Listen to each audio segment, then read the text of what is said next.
Hey everyone, welcome back for another deep dive. This time we're going to be talking about habits, those things that we do, Yeah. like all the time. Hmm. And we're going to be looking at the book, The Power of Habit by Charles Duhigg. That's a good one. Yeah. Duhigg's great because he takes what could be like a kind of boring, Yeah. A textbook? textbook topic Yeah. and makes it really interesting. Yeah. He has stories, he's got Yeah. research. Yeah. He brings in all these examples about how habits play out in businesses and relationships, Yeah, like even in our brains, exactly. So let's jump into it. One of the big things that he talks about is something called the habit loop. Okay. So what is that? Well, it's basically a three-part cycle. Okay. It's a cue, Okay. a routine, and then a reward. Okay. And So the cue is like the trigger. yeah, it's the trigger. It sets it off. Oh, okay. And it can be anything. It could be Okay. a time of day, Oh, okay. a place.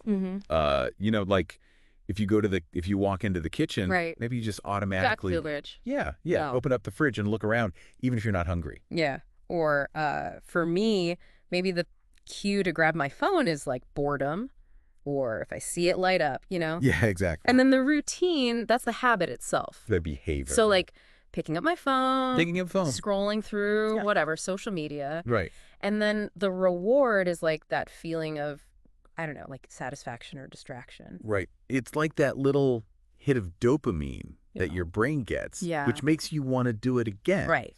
And so then it reinforces that connection between the cue and the routine. Wow. So over time, your brain learns, like, when I see this, Yeah. I do this and I get this. Wow. So it's not just about willpower or discipline. There's like a whole brain thing happening. Like a program running in the Yeah. background of your mind. Yeah. Yeah. And so once we start to understand this, we can start to see our habits everywhere. Yeah. And it's not just our own habits. You No. start to see it in other people too, like Yeah. why they do the things they do. Oh, that's so interesting. Yeah. So, okay, we can see them, but how do we change them? That's the big question, right? Yeah. Especially the ones that aren't really serving us. Yeah. Well, Duhigg, he suggests this.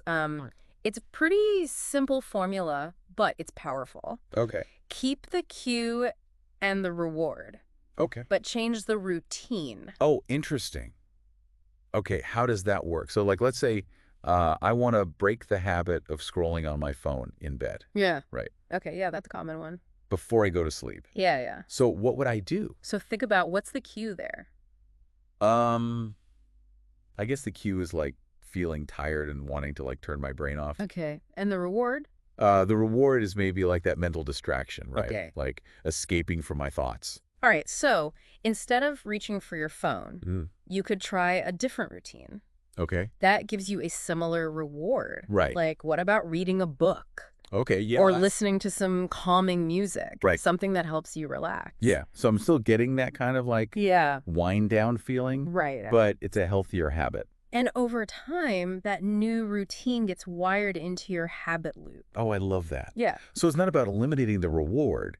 It's about finding a better way to get there. exactly. But what about those like really stubborn habits though? Okay. The ones that are like, they feel impossible to break. Well, that's where we get into keystone habits. There's those. Those are the habits that they kind of have this ripple effect. They can influence Yeah. other areas of your life. Oh, Oh. okay. I need an example. Yeah. What's a real life keystone habit? Well, a classic example is exercise. When people start exercising regularly, often they'll find that they start eating healthier. Oh, They sleep better. wow. They even manage stress more effectively. So it's not just about the physical benefits of exercise. It's about the mental shift. Yeah, it's like it creates this cascade of positive changes. Oh, so it's like a gateway to other good habits. Exactly. And the key is to figure out what are the keystone habits in your own life. Okay. Yeah. What's that one habit that if you changed it Mhm. would have the biggest positive impact? Yeah. What is it for you listening right now?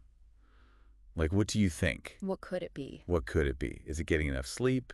Is it Yeah. maybe spending more time reading? Mm-hmm. Like, what is it? And remember, it doesn't have to be some huge, massive change. Right. Even small changes in a keystone habit can create those ripple effects Okay. and lead to big transformations. It's about building momentum Yeah. one small win at a time.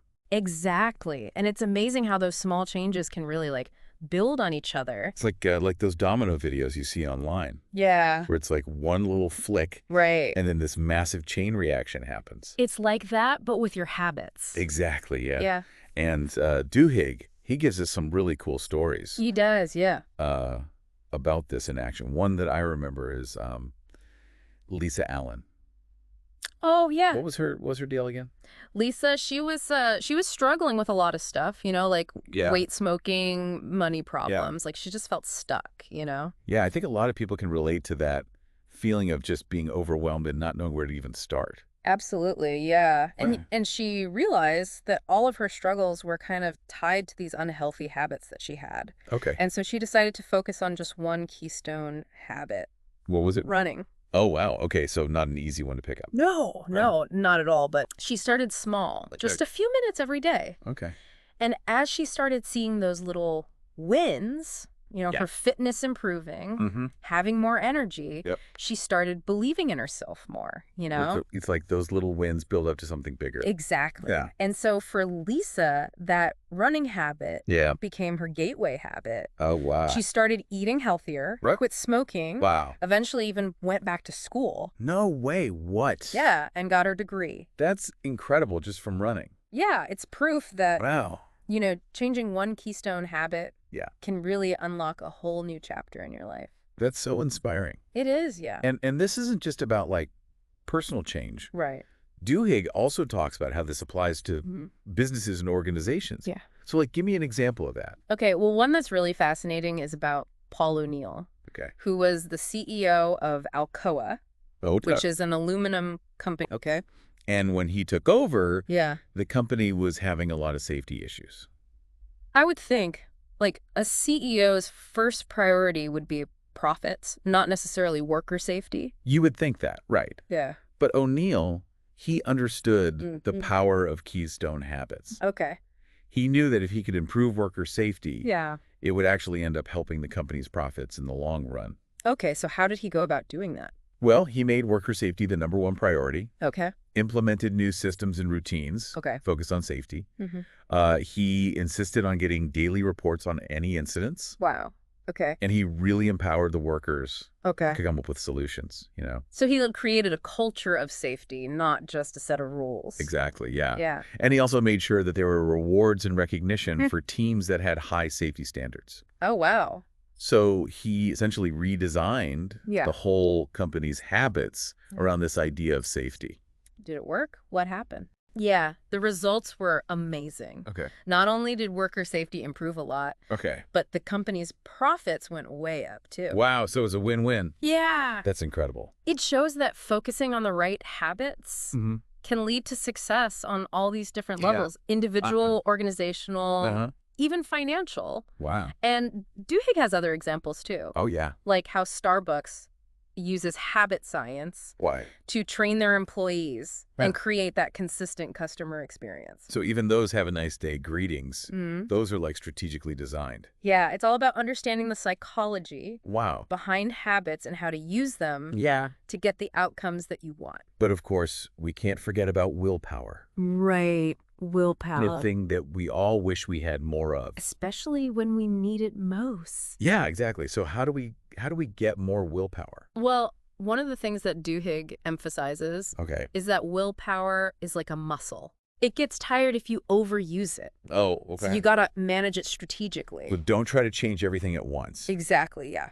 Pick your battles. Pick one small habit change, Okay. master it, Mm-hmm. and then move on to the next one. And be kind to ourselves. Yes, absolutely. Because it's easier to slip up when we're stressed or tired. Willpower is going to be weaker Right, yeah. when you're already exhausted. It's like trying to go for a run when you're already exhausted. Exactly. You're setting yourself up for failure. You're not going to make it very far. Yeah, so small steps. Small steps. Patience. Patience. Self-compassion. Self-compassion, very important. And then that brings us to another big thing. Okay. The role of belief Oh, yeah. in changing our habits. Mindset is huge. Yeah, because if you don't think you can do it, You're probably right. yeah, I'm probably right. Yeah. So every time we have a small win, every Yeah. time we stick with that new routine, Mm-hmm. that strengthens our belief. It's like you're proving to yourself that you can do it. Yeah, and then that belief helps us make even more positive changes. It creates this upward It spiral. is a really cool cycle. It is, yeah, but there's still more to talk about. Oh, We're going to go even bigger picture okay. in the next segment. Okay. We're going to talk about how habits shape entire society. Ooh, I'm fascinated. It's pretty mind-blowing. Okay, we'll be right back. All right, so we've talked about personal habits, we've talked about habits in businesses, but now let's zoom out even further.